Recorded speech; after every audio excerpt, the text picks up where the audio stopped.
Olá, tudo bem? Meu nome é Fernanda Freitas e hoje nós iremos trabalhar mais um contexto. Nós vamos falar sobre a Rússia na nova ordem mundial. Como é que a Rússia ficou depois da Guerra Fria? É o que nós vamos ver a partir de então. Venha comigo.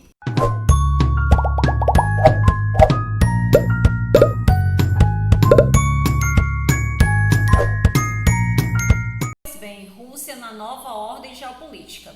A Rússia concretizou aí seu fim da União Soviética e foi de fato uma etapa muito difícil de transição da economia centralmente planejada para uma economia de mercado capitalista, porque a economia de mercado estava centrada nas mãos do Estado, ela controlava a vida de todos economicamente. E aí, depois da transição do socialismo para o capitalismo, né, vai haver uma nova maneira de idealizar a economia naquele país.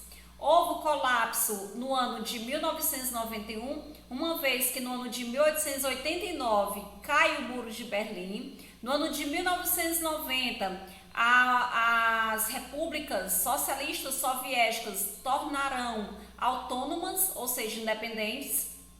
E aí, no ano de 1991, ocorre a degradação do socialismo de vez, né? Ou seja, aquela que foi um dia a União das Repúblicas Socialistas Soviéticas, agora, no ano de 1991, vai voltar ao que ela era antes, lá em 1922, de apenas Rússia, viu?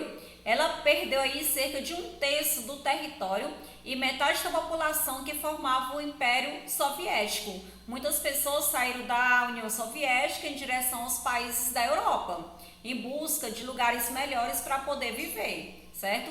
Houve também um aumento da pobreza, muita corrupção, concentração de guerras separatistas. Nós temos aqui uma mensagem onde mostra essa maneira na qual havia uma burocracia enorme de se resolver problemas individuais, por exemplo. Vocês observam o tamanho das filas, viu? Para poder ou tirar um documento, ou receber um dinheiro, viu?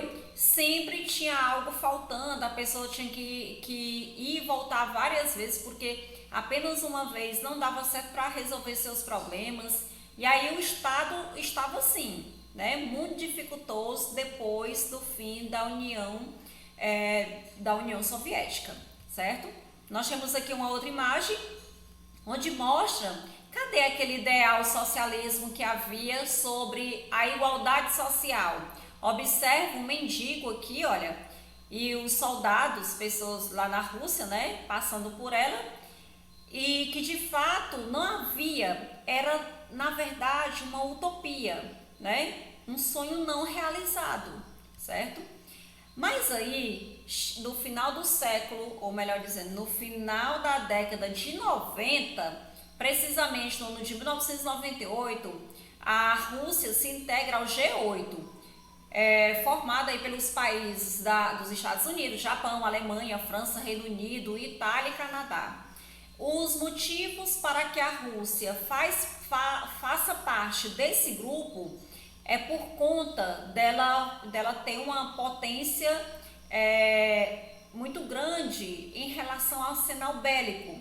É a segunda potência nuclear do planeta. E aí, esse fato é muito importante, por esta razão faz parte aí do grupo do G8. Temos o grupo do G7, que é formado por esses mesmos países, porém a Rússia não faz parte. Ela vai fazer parte do G8 por conta do arsenal bélico que possui. Em 2002, passou a participar das discussões dos países membros ao lado da OTAN. A OTAN, só para vocês entenderem melhor, a OTAN foi feita pelos Estados Unidos durante a Guerra Fria e do lado da União Soviética havia o Pacto de Varsóvia. O Pacto de Varsóvia foi eliminado e a OTAN, ela permaneceu, ela continuou, certo? Aqui, olha, e a Rússia também, no ano de 2002, formalizou a sua entrada na Organização Mundial do Comércio, na OMC. Tudo isso com o objetivo de aumentar o intercâmbio cambial e ao mesmo tempo comercial, viu? Logo porque hoje em dia os países eles sobrevivem com importação e exportação, principalmente com exportação. E aí cada um deles produzem algo e é necessário vender principalmente para outros países, certo? Por isso esse intercâmbio comercial, por isso a entrada da Rússia, ela viu uma necessidade de fazer parte da OMC. Em 2014, o PIB russo era o 10º do mundo. Aí quando foi nos anos 2015, 16, 17, 18, houve uma caída. A Rússia não estava entre os 10 mais países economicamente do mundo, ou seja, os mais tops economicamente do mundo, viu? Porém, no ano de 2019, houve aí a entrada novamente no grupo dos 10 mais top, ou seja, a Rússia está em 10º lugar como o PIB maior do mundo. É uma superpotência na produção da exportação de energia, gás, petróleo para a Europa. Na verdade, ela abastece praticamente todos os países da Europa, viu? Com gás natural e também petróleo, certo? Ela também possui relações exteriores, relações de cooperação com o Irã, a Coreia do Norte, a Síria, certo? Além do mais, esses países nas quais ela coopera, eles são inimigos da OTAN. A OTAN hoje é ligada à Rússia, certo? Também a Rússia, ela faz acordos militares com a Índia, acordos de amizade com a China, acordos com os Estados Unidos para a redução de armas nucleares estratégicas. Nós temos aqui uma imagem do Conselho OTAN-Rússia, onde Vladimir Putin, o presidente lá da Rússia, né, ele se integrou a esse conselho, viu? Conselho da OTAN. A OTAN, anteriormente, lá durante a Guerra Fria, ela trabalhava para impedir o avanço do comunismo. E hoje a OTAN trabalha para derrubar poderes estratégicos que há em vários lugares, principalmente os terroristas, viu? E a Rússia faz parte, porém a maneira como a Rússia faz parte é apenas um membro que não tem direito a voto, viu? Aí nós temos aqui uma imagem de um mapa onde mostra aí algumas repúblicas que um dia foi da Rússia e que agora são autônomas. Nós temos a Ucrânia. Pessoal, eu quero que vocês observem bem essa região aqui, a Crimeia. A Crimeia, ela pertencia à Rússia. Ela foi entregue à Ucrânia no governo de Nikita Khrushchev, que foi presidente da União Soviética durante a Guerra Fria. E aí, a Crimeia, até 2014, pertencia à Ucrânia. Por que pertencia? Porque a Rússia, né, foi lá tomar de conta da Crimeia, porque havia um movimento separatista entre Ucrânia e Crimeia, e a Rússia foi lá defender os interesses da Crimeia, porque dizia ela que havia muitos russos que moravam nessa região, viu? A Rússia consegue ficar no controle da Crimeia desde hoje, viu? A partir de 2014. Por esse ato que a Rússia fez, viu? Ela não está participando aí do Conselho da OTAN, certo? Por conta dessa intervenção, porque os países que fazem parte da OTAN não viram muito bem a maneira como a Rússia adentrou nessa região para poder defender interesses de uma república que já era liberta, certo? De uma região que já era independente, certo? Nós temos aqui esses dois lugarzinhos onde estão destacados, a Abcásia e a Ossétia do Sul, são regiões que de fato são autônomas. Mas aí a Geórgia queria tomar de conta. Por conta disso, a Rússia trava uma guerra com a Geórgia. É a guerra russa-georgiana, certo? Por conta dessas duas regiões. Vejam o seguinte, depois da Guerra Fria, a Rússia se interveio em outras guerras próximas ao seu país, as tais guerras separatistas, certo? E aí vem a doutrina Punti, certo?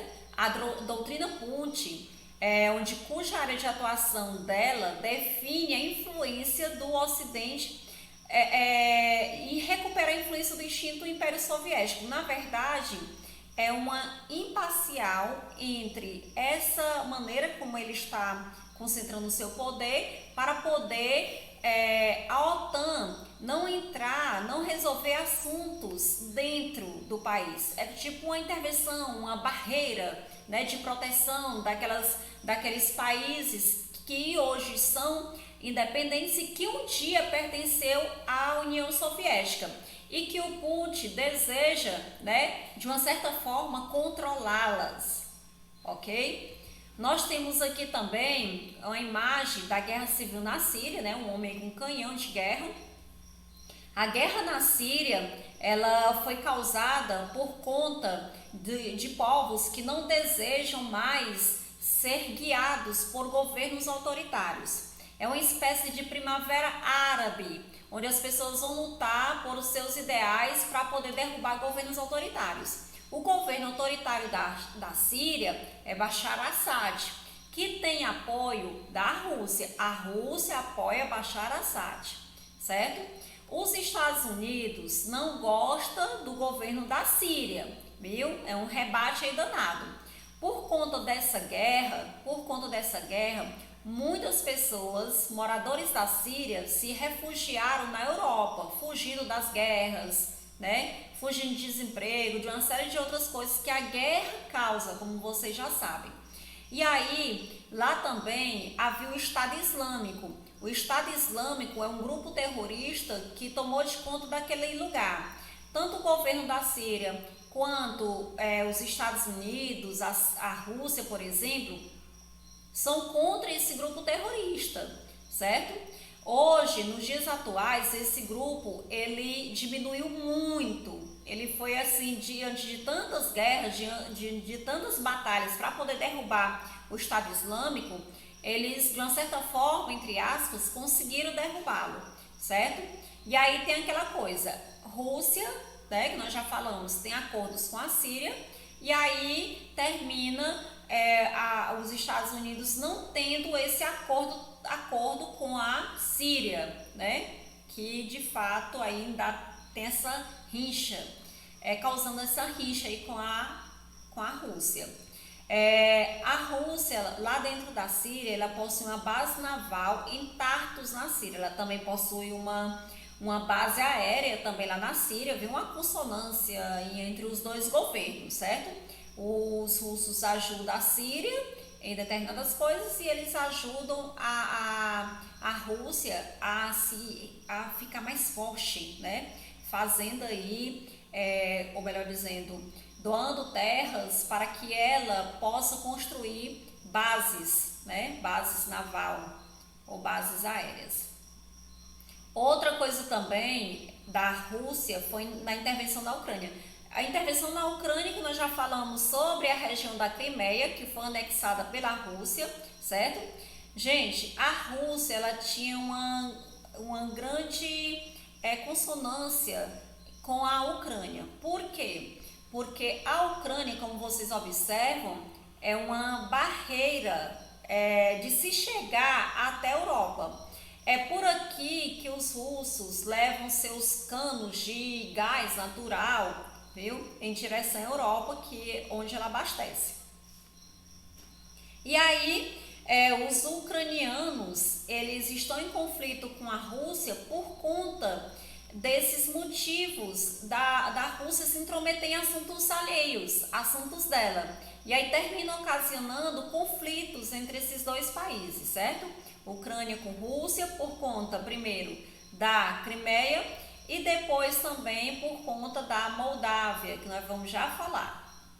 Aqui algumas imagens de conflitos entre os dois países, manifestações contra Putin. A questão de conflito é aqui na Moldávia, que fica com fronteira com a Ucrânia e a Romênia.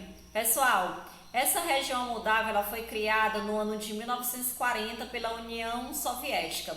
Ela pertencia à Romênia, viu? E aí, nós temos aqui dentro da Moldávia a Transnistria.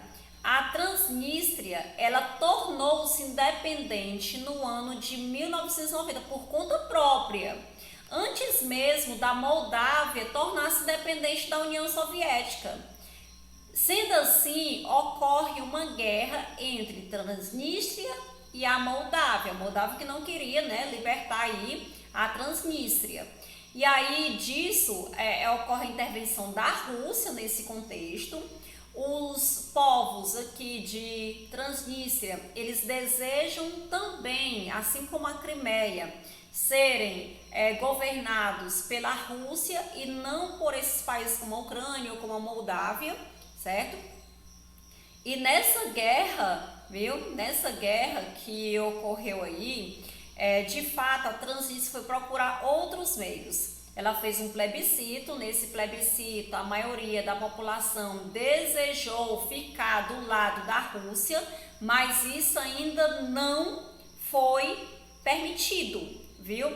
Apesar de Moscou, ele toma de conta hoje da Transnistria, só que diante dos acordos legais, essa região pertence à Moldávia, certo? Então tem uma briga danada aí por conta disso. Lá na Crimeia, para poder eles concederem o direito dos russos ficarem com eles, foi feito também um plebiscito, onde 95% da população desejou ficar do lado da Rússia e não da Ucrânia, tá certo? Pois bem, por hoje é só e até mais. Tchau!